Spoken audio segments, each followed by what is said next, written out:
Hello and welcome to the Sales Code Leadership Podcast. My name is Kevin Thiele. I'm the host of the podcast and the CEO of Sales Code. This week, I'm delighted to introduce Matt Green from Sales Assembly. Matt, how are you today? I'm good, Kevin. Thank you for having me. Thanks for joining the call today, Matt. It'll be an interesting conversation. We're going to mainly focus on the challenges of sales leadership in the tech sector over the past couple of years. I know you've got some great perspective on that, so we'll get into that conversation in a second. But before we do, what is it you get paid to do now? Yeah, I get paid for some reason. People pay me to be the chief revenue officer of a company called Sales Assembly that my partner Jeff and I launched back in 2017. And what we are is we are a skill development platform for the go-to-market teams of B2B tech companies. So we work with a few hundred B2B tech companies right now that entrust us to train their sales and their post-sales teams on all the skills and competencies that they need day to day in order to be effective in their roles. Are you finding that companies are continuing to invest in skills development well, it's a bit of a slowdown tech sector right now? Yeah, it has been a bit of a slowdown, and you see sort of separation. Some companies, when they've had to make really difficult decisions around staffing and where investments in people development is being made. Some of the companies, that they have made, we believe is going to be probably the incorrect decision, which has impacted teams around sales enablement and sales effectiveness. But what we've seen by and large is that a lot of companies are actually doubling down on training and development for the reason being that they have smaller teams and they need to drive as much efficiency and effectiveness out of those teams as possible. So we think that they're making the, wiser investments, not only just from a pure business decision, if you're looking at the bottom line, trying to squeeze every dollar out of every, unit of talent that you have, but also just being better leaders, which I know is going to be a topic that we're going to discuss today, being better leaders in general. I think it's fascinating because the work I do is associated with helping revenue leaders build great sales teams. And it seems that certainly in the UK, we spend a lot of time and money on the recruitment end of this, trying to get the best people in, and relatively little time and money on trying to get the best out of the people we've got in. Yeah, and that I could tell you that over the past few years, that's not just a UK thing. Over the past few years, especially, it's been no secret that most companies, their quote unquote solution for growth, both top line growth and growth of, what they perceive to be the development of their teams, was just throwing more bodies at it rather than, again, actually making taking a couple steps to just invest in the development of the existing team that they had. Now, unfortunately, due to the macroeconomic conditions and a lot of pain that a lot of these companies and the individuals within the companies have had to go through over the past couple quarters, we've seen a pretty significant sea change in how these leaders think about what it means to grow and develop an organization, specifically a go-to-market organization. It's going to be, that'll come back as a topic in a minute as well. I guess as the chief revenue officer then, you're responsible for marketing as well as sales. Yeah, play a little bit of a hand in marketing, to be perfectly frank, knowing the limits of my competencies such as they exist. Marketing is one of the things that I've never really had just a strong eye for the lack of a better term. So while I do play a hand in it here at Sales Assembly, fortunately, we've been able to hire people a hell of a lot smarter than me, not only A, across the board, but B, especially on the marketing side of the house. Fascinating job. I can see it's multifaceted. Is this the career you had in mind at 16, Matt? No, not at all. Career that I had in mind at 16, for a long time, I wanted to go into medicine. I was one of those kids that, especially again from a very young age, grew up wanting to be a doctor.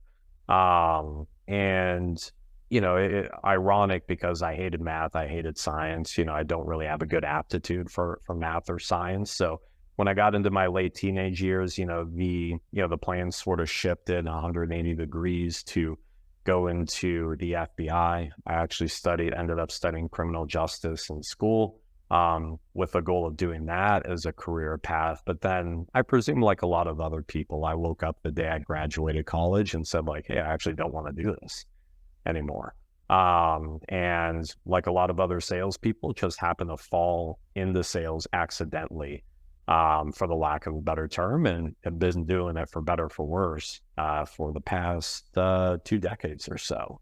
Wow. I never interviewed anyone that qualified to be an FBI agent before. It's a first for the Sales Code Leadership podcast, man. Yeah, well, I'm just trying to bring a whole lot of excitement today, a whole lot of firsts, right? Fantastic. Well, quite a change then. Quite a change. Should we talk about leadership? Yeah, absolutely. What is leadership for you? What springs to mind? Oh, wow. Broad question. Leadership to me, and I know that what I'm probably going to say at the outset is going to be very obvious, but I do always think it's important to make the distinction, different than management. You know, a lot of people, I do think, incorrectly conflate management or effective management with effective leadership. And I think that those are two very separate things. There might be, if you look at a Venn diagram, there might be some overlap between the two. But leadership is, exactly as the name implies, leading people towards a broader vision, right? Rather than necessarily, compared to a manager, doing more of the granular activities such as like managing to metrics, right? And, I think going a layer deeper, there's different types of leaders, right? There are leaders that are really adept at painting a really big visionary picture and rallying the team behind that vision and getting everyone really motivated. And then there are other leaders that are much more adept at just administrative, right? Organizational leaders. I've had the pleasure of working alongside both types of leaders, disparate types of leaders throughout my career. Haven't really found an individual leader that has perfectly embodied both. I think that's a really rare gift, and I think you probably only find that at some of the most successful companies that we probably look at today. A leader like Tim Cook at Apple, for example. I think that would be a shining example, someone that sort of combines those two really important leadership competencies: being able to paint a vision, rally a team, but also someone like Tim Cook with his background in supply chain and logistics, someone that's able to really handle the administrative piece of leadership as well. Yeah, he's the guy that took over from Steve Jobs when he died, isn't he? Yeah. It's a tough challenge. That's some big boots to fill. I can see him as, to my eye, frankly, which is untrained in this respect, I would see him as someone who's probably very good on the detail issues, not naturally someone who's visionary. Well, am I missing something there?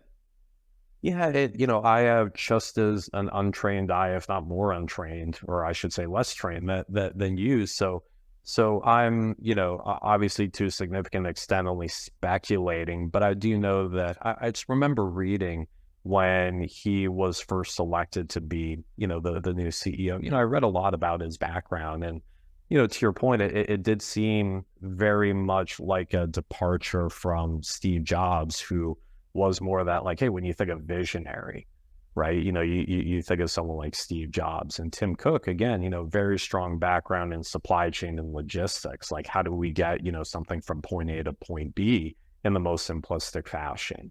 I just think that what he's been able to do at Apple, now I'm sure that part of it, and this of course ties into leadership, being able to attract and retain just really quality talent, right, that maybe could fill some of those competency gaps that that might exist within you as a leader. But I still don't think that you can do what he's done with Apple, even after the departure of someone as impactful as Steve Jobs, without just being like, what is this unicorn, to use an industry term, combination of someone who is a visionary, really great people leader, but someone who also has a mind for the granularity of how the business is going to be running day to day. I think it's a really interesting observation you've made about him, thinking about it. I'd say it's probably the only interesting thing that I'll have to say today. So just setting expectations across the board. Could be the shortest podcast we've ever had. Exactly. Let's just quit while we're ahead. Exactly. The thing is that what got you here won't get you there. So maybe Tim Cook is the right person. He probably wouldn't be the right person when the company started. because you needed a revolutionary mindset as opposed to an evolutionary mindset. And I think I'm sure he's got that. And they're obviously a massive business and they continue to prosper hugely since Jobs died a few years ago. One thing you did touch on, though, you said you felt they'd recruited and developed good people, and something that you've claimed to do as well, because you said as we opened this discussion that part of your secret of your success is, I think Ronald Reagan said this as well, recruiting people that were smarter and brighter than me and retaining them. Have you managed to do that at Sales Assembly? And if so, how? I'd love you to share how a leader can recruit, retain, and develop the best people. How can we do that? Yeah, I like to think that to an extent we've been able to do that here at Sales Assembly. Now, admittedly, we're a relatively small organization of about 14 people. But previous to this, my career leading teams of as many as 50 people, including several lines of management, along with individual contributors. But, that this has always been a passion of mine. And to be clear, I wouldn't claim to be perfect at it or even great at it. But I think that if there is one component of leadership, it's been able to identify and at least attract quality talent. And to answer one of your questions directly, how do you track quality talent? I think that in large part, it goes back to some of the weeks got done talking about being able to paint a vision, right? Not only what the company is going to do, but what also that individual that you're looking to recruit is going to be able to do for the company, because people always want to have a broader vision in mind, or a broader mission, I should say, outside of just, okay, is this job opportunity going to pay me the compensation that I need? That's a big part of it, because people can't pay their rent or mortgage or buy food with just good wishes and good intentions. And that leads into the retention piece. People aren't going to stick with you as a leader or your organization as a whole unless they feel that they're going to be part, or that they are actively contributing to part of something larger. Digging into the retention piece, being relatively simple-minded, I've always liked to break this down into 3 different components when you look at how you motivate somebody. And of course, motivation is a big factor in whether or not they actually stick with you. People, by and large, they tend to be motivated by either money, mission, or recognition, right? And in many cases, it's usually some combination of the 3. I think that one of the big action items for a leader, and something that I like to think I'm relatively adept at, is being able to really identify and notice what that balance is in the individual, and sort of adjust my style of how I interact with them, how I coach them, just, even how I talk with them throughout, normal conversation during a one-on-one or otherwise, to kind of fit, okay, here's what I believe this person's sort of motivational balance is going to be between those 3 components. You seem to be someone who perhaps got a bit more empathy than many sales leaders have had.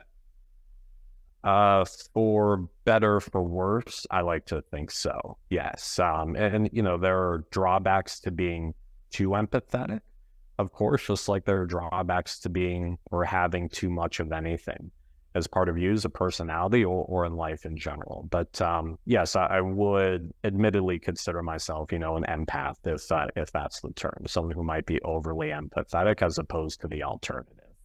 You were talking about putting yourself in someone else's shoes. I remember coaching a manager a couple of years ago, and I said, what's your approach to working with the people that report to you? And he said, well, I like to manage people the way I like to be managed. And I said, okay, fine. Let's think about that again. Could you repeat that? He said, well, I like to manage people the way I like to be managed. I said, don't you think it might be better if you manage people the way they like to be managed? Which is a kind of mind shift. That's what you were talking about, effectively. Yeah, and I would tell people this all the time during interviews, because I would get that question like, hey, what's your management style? What's your leadership style? And I would tell them, I don't want this to sound like a cop-out answer. I don't like to think that I have a style, right? I don't think that I'm doing as effective of a job as I should be doing if I'm making someone who I'm responsible for their growth, their development, their livelihood. I'm not doing my job in that regard if I'm making them conform to me. Should be the other way around, right? Going back to, again, really identifying what are going to be the intrinsic and extrinsic motivations that's going to drive this person to not only just stick with a company, but be a high performer in his or her role and do it over an extended period of time. That's the balance that you have to strike. And personally, and again, I don't claim to be right. It's just the way that I look at things. I don't think that forcing someone to conform to a specific leadership style that might be a little bit more convenient for me is always going to be the best approach.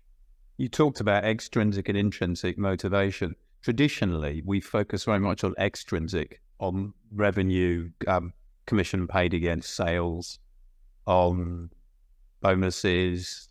We used to do company cars in the UK years ago. Yep. Nobody does that anymore, I don't think. But the intrinsic motivations, how do you see those? How do you identify those? And how do you help people to develop and achieve against those? Yeah, there's two primary intrinsic motivations, again, boiling it down to be really simplistic.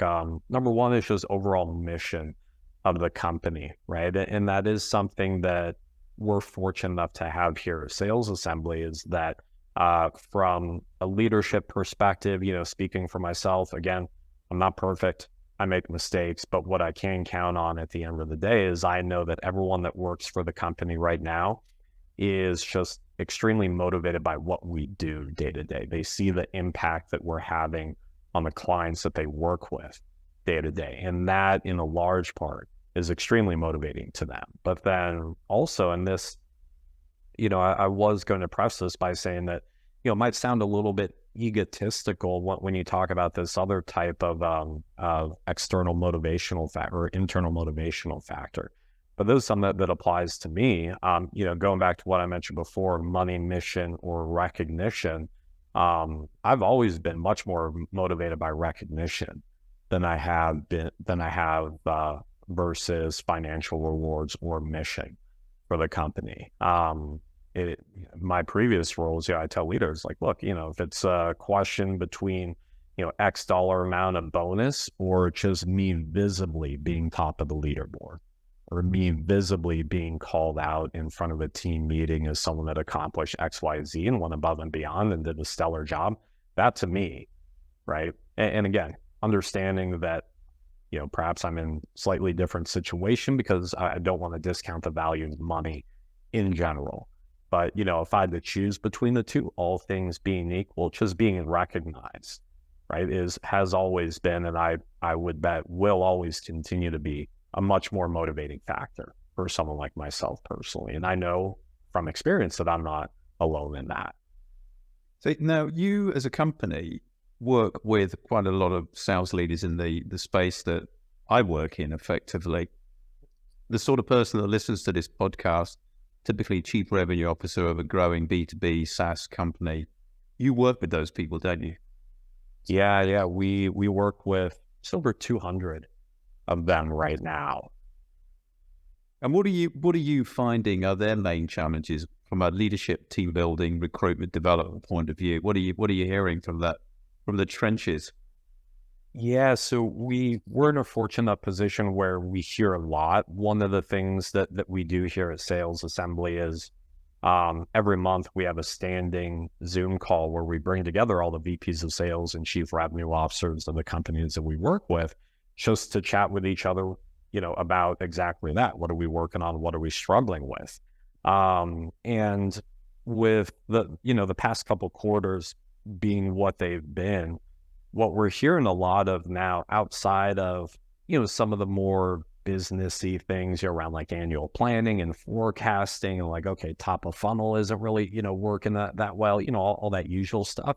From more of a leadership perspective, we're hearing that, understandably so, there's a lot of cynicism amongst the go-to-market teams themselves, right? Because if you were this once high-flying company. Maybe you're still doing well, but you've had to go through 1 or 2 rounds of layoffs, right?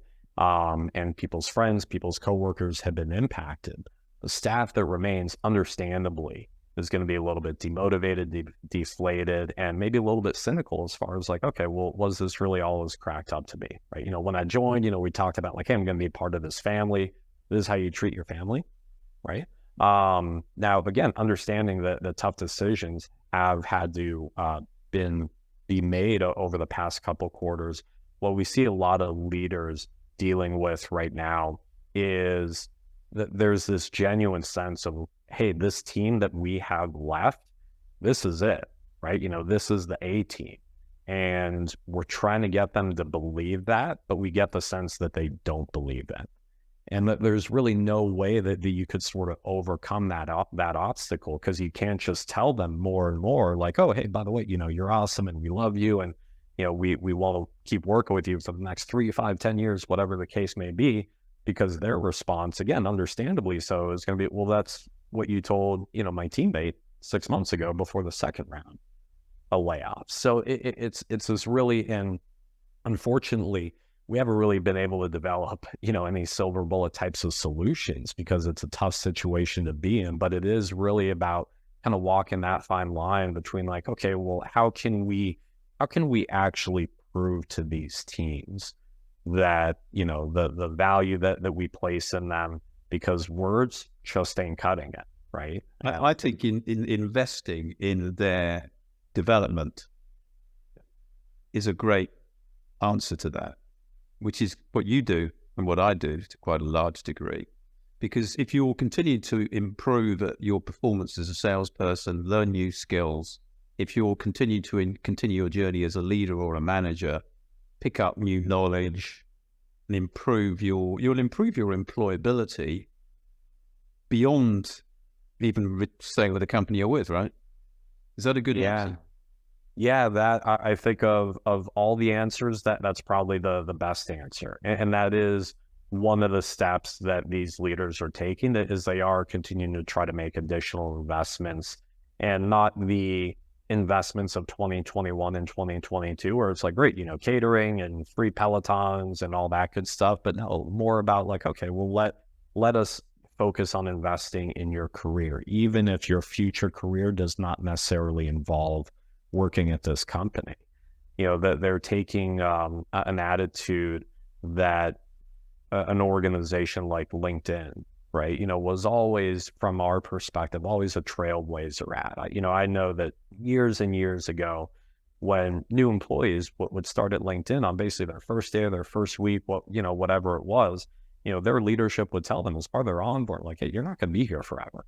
Right. And that's fine. We get that. You get that. We don't expect you to be here forever, which when they started doing this back in, the late 20-teens, such a paradigm shift from, no, let's find a job and let's commit to it for 20 years, 25 years.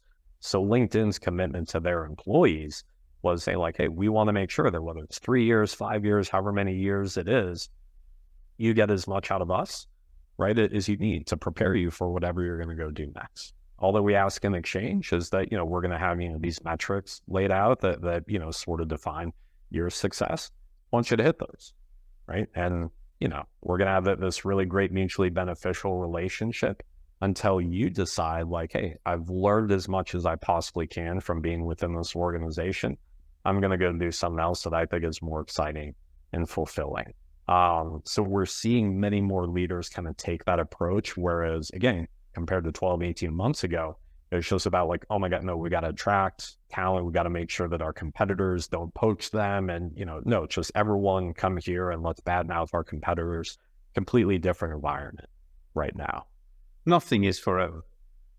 It's what I just said was a long-winded way of saying exactly that. Like, hey, nothing's forever. So I probably should have led with that. Well, I think the truth is that the only person you can really rely on in life is yourself. The one person you should never let down or give up on is yourself. The one person that is unique and impossible to replicate is you.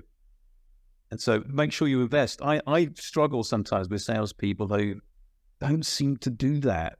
In the old days, you worked for IBM, they would throw a lot of training at you. As you say, a lot of companies now struggle to do that, especially the smaller ones. We should be investing our own time in developing, shouldn't we? Yeah. We should. And that is something that we have seen over the past few years, not just the past few quarters specifically, but more and more individual contributors, the younger folks that are new to the career. And this could be a byproduct of COVID and all of us working remote and having, less and less actual, micro interactions day to day.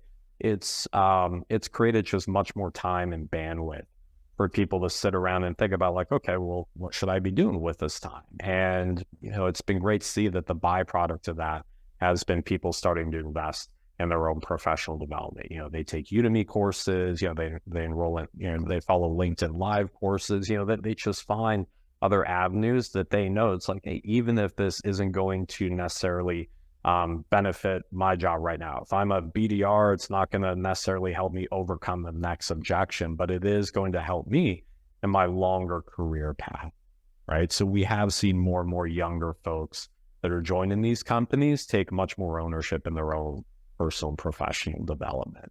How often do you sit down with your team physically in the same room these days? Oh, wow.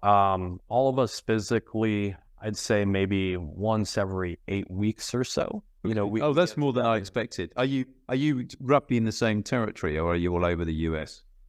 Yeah, by and large, we're in similar enough territories. We do, we're based here in Chicago. We have most of our team that's in the Midwest generally, but we do have employees in California and Florida, South Carolina. So it is, again, especially for a small business, a little bit tougher to get everyone together in person as much as we would like, but we do our best to make that happen every 8 to 12 weeks or so. I think that's pretty good, actually. I'm quite impressed. Yeah. That's always been important to us as we've continued to grow. Again, it's just to maintain that level of human to human connection. Zoom is great, but we all know it's a little bit different when everyone is able to be in the same physical space together. And what about your own personal growth? How are you growing at the moment? With the time that I have, I read a lot. And, when I say read, I mean, I listen to audiobooks because that's my preferred method of consuming. I listen to a lot of books. I listen to a lot. What was the last one you've listened to recently? That is a great question. A few years ago, so not super recent, but I read a book called Red Notice by Bill Browder. I read a whole lot of nonfiction and history. That's really my jam. It is an amazing story about the first investor in post-Soviet Russia, who, just through his day-to-day uncovered a lot of the corruption of the new Putin regime. And, not to throw out any spoilers, but, the regime ended up kidnapping, arresting, and killing his attorney who was working with him on this. And now he's one of the biggest, advocates outside of Russia for transparency and, corruption reforms, especially here in the West. So that was an amazing story that still to this day, even though I first read it, I think maybe 3 years ago, still jumps out at me when people ask me for a recommendation. Well, good stories bring situations to life, don't they? Yeah. I mean, that's why some of the best salespeople to bring this back together are going to be some of the best storytellers, right? Yeah. Because stories sort of frame the conversation in a way rather than just pitching or explaining features or benefits is never going to be able to do. I completely agree with you. You obviously have a lot on your plate. You've got a growing business. You've got a lot of challenges in continuing to grow and take advantage of all the opportunities you have. What do you do to unwind at the end of the day? To unwind at the end of the day. So I make it a point, and I'm reasonably good at sticking with this, to close my computer, not really do any work after 5 o'clock, which is usually when my son is home from school. unwinding is taking him to every soccer practice, being at every soccer game, doing whatever he wants to do. He's turning 11, in a few months. So I know that the amount of time where he wants to do stuff with his old man is becoming more and more limited by the day. So I take advantage of that. And again, listening to books, listening to podcasts, maybe watching the occasional rerun of ER or something on HBO. That is my version of unwinding at the end of the day. There was that hospital drama with, my wife would always remind me, George Clooney. Yep. And was it Anthony Edwards who was Goose in Maverick? Or Yep. Yeah. I thought I was right about that. Great program. What if you finish at 5? What time do you start? I'm not proud of this. I'm up naturally. I don't set an alarm. I'm up naturally between 4 and 4:30. Just the way that I'm. Yeah, it's just the way that I'm wired. And wow, that's early, man. That's early. What do? Do you go to the gym first thing then, or what do you? Yeah, I get up, consume a lot of caffeine. I do my my best quote unquote creative work. If I have to put together pitch decks or really comprehensive emails, whatever, I do my best work in the first few hours of the morning, primarily because I'm so hopped up on this addictive drug. So yeah, I do a little bit of work. Yeah, I make sure that I exercise every morning, and make sure that I'm done with that whole routine by the time my son goes to school at 7:30, because I want to make sure that I'm able to spend at least 30, 45 minutes with him after he gets up in the morning. So again, to be clear, not promoting hustle culture. I'm not proud of it. I don't set my alarm intentionally. It's just the way that my brain has always been wired. Because I'm sure you get a lot done in that period of time. It is nice to not have any distractions whatsoever. Yeah, absolutely. Well, we're going to have to bring this in for a safe landing. I've only got one last question for you. Are you ready for it, man? Hit me. Yeah, I'm ready. What is the one thing you wish you knew when you started your career that you picked up along the way? I would think the importance of relationships, in two different ways. Number one, just the importance of relationships in general from a business development perspective, just being a sales professional. But also the importance of relationships from a mentorship perspective, especially if these relationships exist outside your bubble. I work with a lot of people that they have a lot of mentors, a lot of coaches, and all these mentors or coaches are people that are exactly like that. Other sales leaders, other revenue leaders, which, is great. That's valuable. I like getting coached and receiving advice from people that, are CFOs, COOs, just look at what we do through a slightly different lens in a way that my brain is just not wired to work. Getting more in depth with those types of relationships, coaching relationships earlier on in my career, I think probably would have been beneficial. That sounds like people have this concept, don't they, of a personal board of directors. Yeah. I mean, it's, I love having, again, just a small circle of people to know more than 3 or 4, again, different backgrounds, different industries, but all just extremely sharp that are unbiased, that I could bring questions and issues to, and they could give me their unvarnished opinion. And at the very least, whether or not I agree with their opinion or a solution, it'll just encourage me to think about things in a different way. Absolutely. Hey, Matt, it's been a great conversation. Thank you very much for your time. Yeah, thanks to you for having me, Kevin. This was great. And thank you to the listener. Please, make sure you subscribe on your favorite podcasting platform. And if you really like what you hear, give us a review. Helps to boost the listenership enormously.